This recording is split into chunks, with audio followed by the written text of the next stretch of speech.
Hey there, fellow leaders and aspiring changemakers. Today, we're diving into some game-changing leadership insights that'll transform the way you think about guiding your team.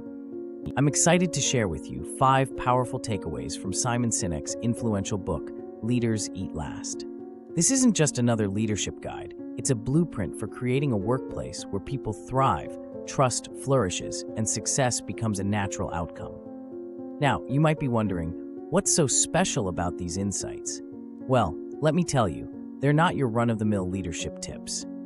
These are tried and true principles that have revolutionized organizations across the globe. They're about creating an environment where your team feels safe, valued, and inspired to give their best every single day. So grab a cup of coffee, get comfortable, and let's explore these transformative ideas together. Whether you're leading a small startup or managing a large corporation, these insights will help you foster a culture of trust, empathy, and purpose. Are you ready to become the leader your team deserves?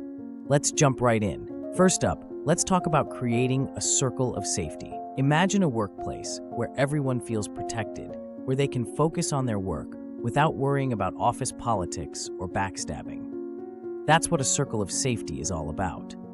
It's like a protective bubble around your team that shields them from external threats and internal conflicts.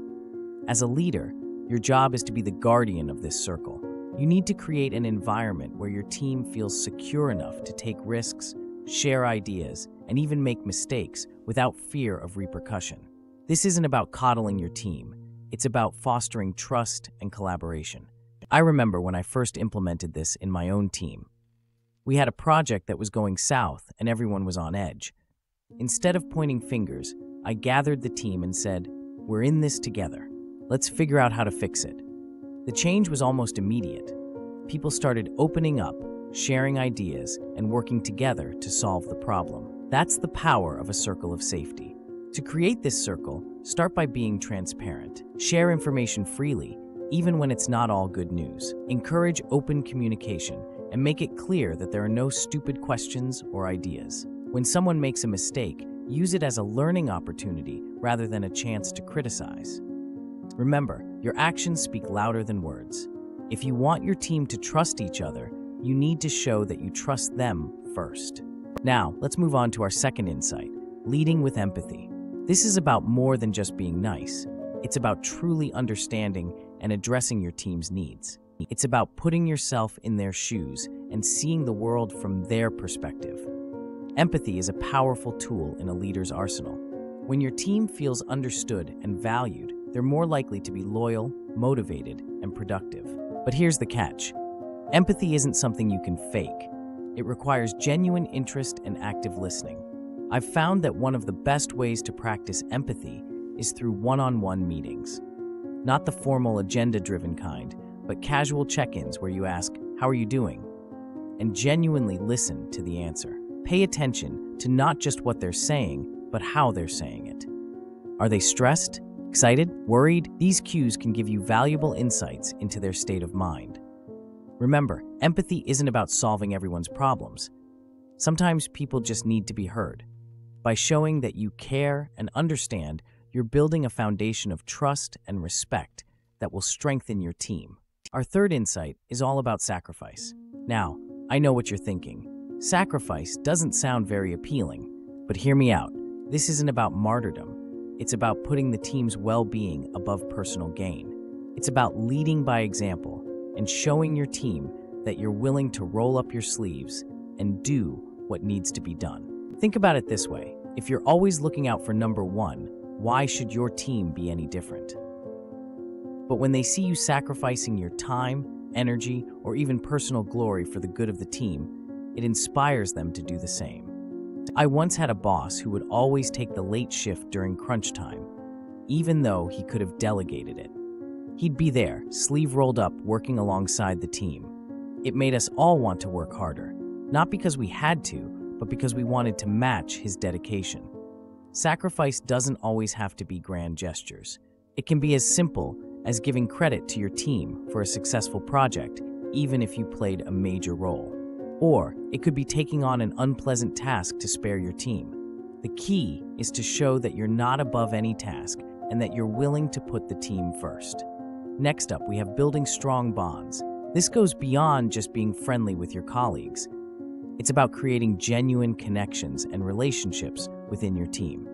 When people feel connected to their coworkers, they're more likely to collaborate effectively, support each other, and weather tough times together. Building these bonds takes time and effort. It's not something that happens overnight or through forced team-building exercises. It's about creating opportunities for people to interact on a personal level. This could be through regular team lunches, celebrating personal milestones, or even just encouraging casual conversations. I've seen the power of strong bonds in action. In one team I worked with, we started a tradition of Friday shares, where each week someone would share something personal, a hobby, a travel experience, or a challenge they've overcome. It was amazing to see how these simple shares brought the team closer together. People started collaborating more effectively because they understood and appreciated each other as individuals, not just co-workers. Remember, as a leader, you set the tone. If you're open, approachable, and willing to share parts of your own life, your team is more likely to do the same.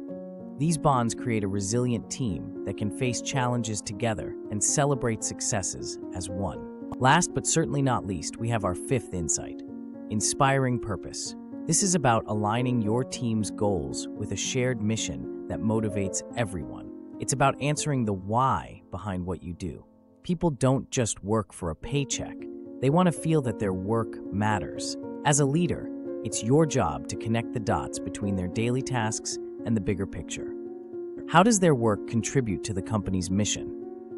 How does it make a difference in the world? I once worked with a company that made medical devices. The CEO made it a point to regularly share stories of patients whose lives were improved by their products.